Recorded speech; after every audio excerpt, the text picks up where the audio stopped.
Hello నమస్తే, welcome to my YouTube channel Kiran my diaries. Govinda Govinda. ఈరోజు ముక్కోటి ఏకాదశి అండి. వైకుంఠ ఏకాదశిని కూడా అంటారు. ఈరోజు వైకుంఠ ద్వారంలో తెరుచుకుని ఉంటాయని, ఎవరు అయితే ఉత్తర గుమ్మం ద్వారా ఆ వైకుంఠ స్వామిని దర్శించుకుంటారో వారికి ఉత్తమ జన్మ లభిస్తుందని, సకల పాపాలు తొలగిపోతాయని, శ్రీమన్నారాయణుడి కృప మనపై ఉంటుంది అని పురాణ ఇతిహాసాలు చెప్తున్నాయండి. ప్రజలు నమ్మకం కూడా. ఈ ఒక్క ఏకాదశి చేస్తే ఈ సంవత్సరంలో వచ్చే 24 ఏకాదశులు చేసినంత పుణ్యం వస్తుందని అంటారండి. ప్రతి విష్ణాలయంలో, వెంకటేశ్వర ఆలయంలో భక్తులతో గోవింద నామాలతో మారుమోగుతున్నాయి. నారాయణ్ణి చూడడం నిజంగా మహాభాగ్యం.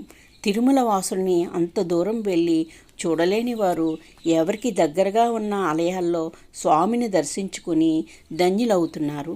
నేను చూపిస్తున్న ఆలయం కాకినాడ సర్పవరం వెంకటేశ్వర స్వామి ఆలయం అండి. తెల్లవారుజాము 4 గంటలకు చూడండి, జనంతో కిటకిటలాడుతూ స్వామివారిని దర్శనం కోసము భక్తులు బారులు తీరి ఉన్నారు. స్వామి కృప అందరి మీద ఉండాలని ప్రార్థిస్తూ స్వామిని మీరు కూడా దర్శించుకోండి. గోవిందా గోవిందా.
వైకుంఠవాస శ్రీనివాస గోవింద గోవింద. వీడియో నచ్చితే లైక్ చేయండి, షేర్ చేయండి, సబ్స్క్రైబ్ చేయండి.